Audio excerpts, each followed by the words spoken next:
ফের অস্থির ডলারের দাম। খোলা বাজারে দাম উঠেছে 126 থেকে 128 টাকা পর্যন্ত। বিক্রেতারা বলছে বাজারে সংকট, তবে বিক্রেতাদের অভিযোগ ডলার নিয়ে হচ্ছে সিন্ডিকেট। এমন বাস্তবতায় পণ্য আমদানিতে এলসি খুলতে গিয়ে বিপাকে পড়ছে ব্যবসায়ীরা।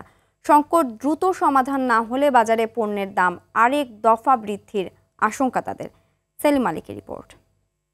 বছর শেষের খুশি নগদে হবে বেশি। নগদ পেমেন্টে নির্দিষ্ট ক্যাটাগরির কেনাকাটায় 300 টাকা পর্যন্ত ক্যাশব্যাক। 2022 সালে রাশিয়া ইউক্রেন যুদ্ধের পর থেকে শুরু। ওই সময় জ্বালানির দাম বৃদ্ধি পেলে দেশে মাত্র 80 টাকা ডলারের দাম ধীরে ধীরে বাড়তে শুরু করে। কয়েকদিনে আগেও বিক্রি হতো সরকারের বেঁধে দেওয়া দামে প্রতি ডলার 120 টাকা। এবারও অস্থিরতা দেখা দিয়েছে ডলারের খোলা বাজারে। বিক্রেতারা বলছেন বাজারে ডলার প্রায় শূন্য। ব্যাংকে যে রেট, আমাদের যে রেট, কোনো রেটের সাথে কোনো সামঞ্জস্য নাই। ওটা কিনলে না বিক্রি করব, ব্যাংক ডলার দেয় না। কাস্টমার আসে না, দেখে না।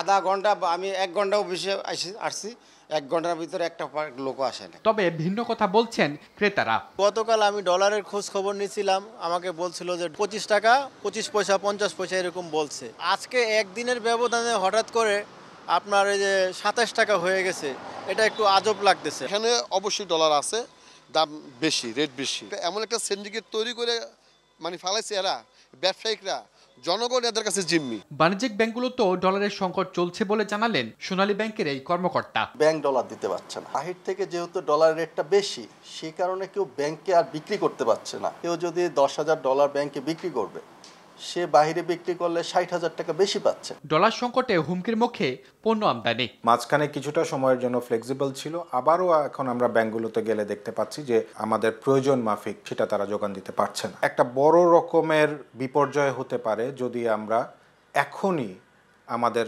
সকল প্রয়োজনীয় উদ্যোগগুলো নিয়ে আপনার এই যে ডলারের বাজার আছে সেগুলোকে স্টেবল না করতে পারি। বিশ্লেষকরা বলছেন সংকট নিরসনের উপায় সরকারের অর্থনৈতিক সক্ষমতা বাড়ানো। যে জায়গাগুলোতে সরকারের কন্ট্রোল করবার সুযোগ রয়েছে, যেমন আমদানি, রপ্তানি, রেমিটেন্স, ঋণের উপরে নির্ভরতা কমিয়ে অভ্যন্তরীণ রাজস্ব বৃদ্ধি করে আমাদের ব্যয় নির্বাহের চেষ্টা বাড়ানো। বাংলাদেশ ব্যাংকের তথ্যে বর্তমানে ব্যাংকটি রিজার্ভ ছাড়িয়েছে 24 বিলিয়ন ডলার।